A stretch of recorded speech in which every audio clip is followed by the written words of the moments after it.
Most people don't set out to destroy their own lives, but the road to ruin is paved with tiny, almost imperceptible steps. Anonymous. There's a brutal, unspoken truth about married women that most men don't see. It's the truth that makes them the easiest prey. Not because they're weak, not because they lack morals, but because human nature is wired for temptation. No one wakes up one day and says, "I think I'll betray everything I built." No, it happens in the smallest moments. The innocent conversations, the lingering glances, the way her heart beats just a little faster when she gets a text from someone who isn't her husband. Psychologists have studied this for decades. They call it the slow erosion of boundaries, one step at a time, one thought at a time, until one day she looks in the mirror and doesn't recognize the person staring back at her.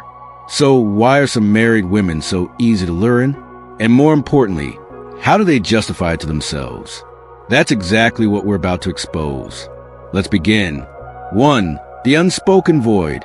Why some married women seek external attention. Helen Mirren. Great marriages are partnerships. It can't be a great marriage without being a partnership. Marriage at its best is a bond that withstands time, trials, and temptations. But not all marriages remain as strong as they once were. Some women, despite having taken vows, find themselves drawn to attention outside their marriage. And most of the time, it's not about physical attraction alone. It's psychological. The biggest mistake people make is assuming that these women are looking for an escape. In reality, many of them are simply searching for something they lost along the way. Human beings are wired for connection. Women, in particular, have a deep-rooted need for emotional intimacy, not just physical presence. In the beginning stages of marriage, this intimacy is strong. The late-night conversations, the stolen glances, the feeling of being seen. It's intoxicating. But over time, routine takes over. Suddenly, life becomes predictable. The deep conversations turn into logistical discussions about grocery lists and household chores. Passion gives way to duty, and worst of all, she starts to feel invisible. This is where the danger begins. Dr. John Gottman, a renowned relationship psychologist, explains that the silent killer of relationships isn't conflict. It's indifference. When a woman no longer feels noticed by her husband, her subconscious mind starts seeking validation elsewhere, sometimes without her even realizing it. Mitch Albom. People will do anything to avoid being lonely, even if it means losing themselves in the process. A simple compliment from a stranger, a conversation with a man who actually listens, a moment where she feels interesting again, and suddenly, that tiny interaction feels like oxygen after years of suffocation. Marriage comes with responsibilities, predictability, stability. But the downside of stability is that it often kills excitement. In psychology, this is called the Coolidge effect, the idea that novelty is what triggers desire. People, both men and women, are drawn to the excitement of the unknown.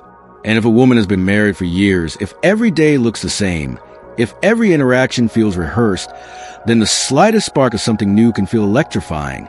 Not because she doesn't love her husband, not because she's a bad person, but because she misses the thrill of feeling wanted. F. Scott Fitzgerald. We are most alive when we are in love, but love is not just about being together. It's about being chosen again and again. When a woman feels pursued, when she feels like she has power over a man's desire, it reminds her of a version of herself she thought was long gone. The younger version, the confident version, the one who felt effortlessly attractive. And so, even if she never intends to cross any lines, she might start walking closer to them, because in those fleeting moments, she feels alive again. Another overlooked reason why some married women become susceptible to external validation is social identity loss. Many women, after marriage, start to feel like they are no longer an individual. They are someone's wife, someone's mother, someone's caretaker. Their identity shifts from who I am to others.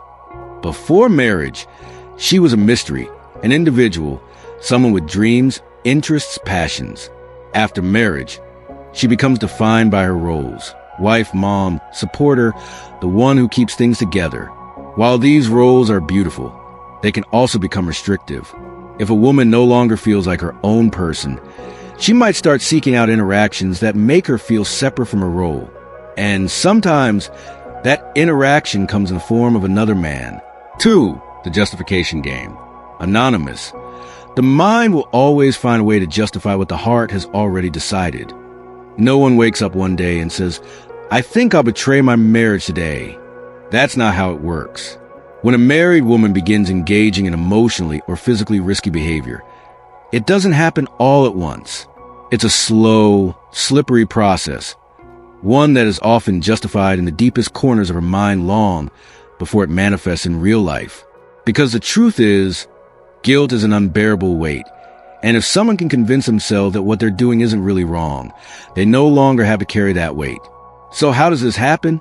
How do married women rationalize crossing the line? At first, everything feels innocent. It's just a little attention. What's the harm? I'm just talking to him. There's nothing wrong with that. It's not like I'm cheating. I'm just enjoying the moment. The human brain is a master of self-deception. If something feels good but goes against one's moral values, the brain creates excuses to bridge the gap. Psychologists call this cognitive dissonance. Dissonance, the tension that arises when our actions contradict our beliefs. When that tension becomes too much to bear, the mind bends reality to protect itself. The easiest person to fool is yourself, said Richard Feynman. So a woman who was once completely loyal starts playing mental games. She downplays her actions. It's just flirting. It's not like I'd actually do anything.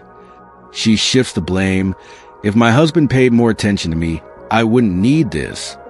She compartmentalizes. This has nothing to do with my marriage. This is just something separate from me. But here's the kicker. The more she justifies, the further she'll go. For many married women, the first betrayal isn't physical. It's emotional. This is what makes it so dangerous. With physical cheating, the lines are clear. There's no gray area in kissing, sleeping with, or intimately touching another man. But an emotional affair, that's where things get blurry. Late night texts, conversations that go deeper than they should, sharing personal struggles with another man instead of her husband. At first, she tells herself it's just emotional. There's no harm in talking, but emotional intimacy is powerful. When a woman shares her mind, her thoughts, and her emotions with a man, she's already started detaching from her husband. Cheating isn't always a physical act. The moment you start keeping secrets from your partner, you've already crossed a line. Unknown. And this is where the real danger lies, because when emotions are deeply involved, physical boundaries start to break down. The "I deserve this" justification. The last and most dangerous rationalization is the "I deserve this" mindset.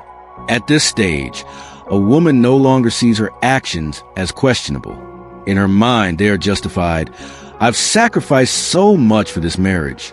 I deserve to feel good again. He's ignored me for years. If he doesn't care, why should I? I've been faithful for so long, and it's gotten me nowhere. What's the point? This is the point of no return. At this stage, the emotional connection she's formed with another man feels more real than the marriage itself. Her mind has fully convinced her that stepping over the line isn't betrayal. It's justice. And once a person believes something is justified, nothing can stop them. The reason married women sometimes become the easiest prey isn't because they are weak-willed or immoral. It's because the human brain is wired to rationalize what feels good. It starts with small excuses, tiny justifications. But if left unchecked, those justifications turn into actions. And once the line is crossed, there's no going back. 3. The breaking point. Samuel Johnson. The chains of habit are too weak to be felt until they are too strong to be broken. Every story has a point of no return. A moment where there's no more just talking, no more innocent flirting, no more rationalizing.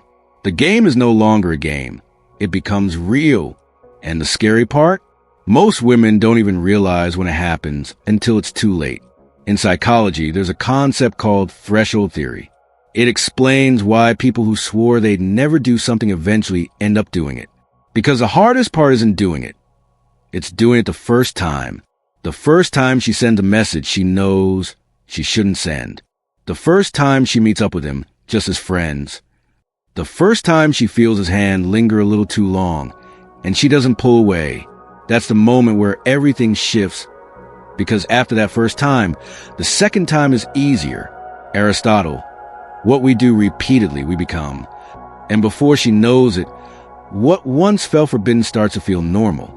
Here's the biggest lie people tell themselves when they're on a dangerous path. I can stop whenever I want. But can they? Not really.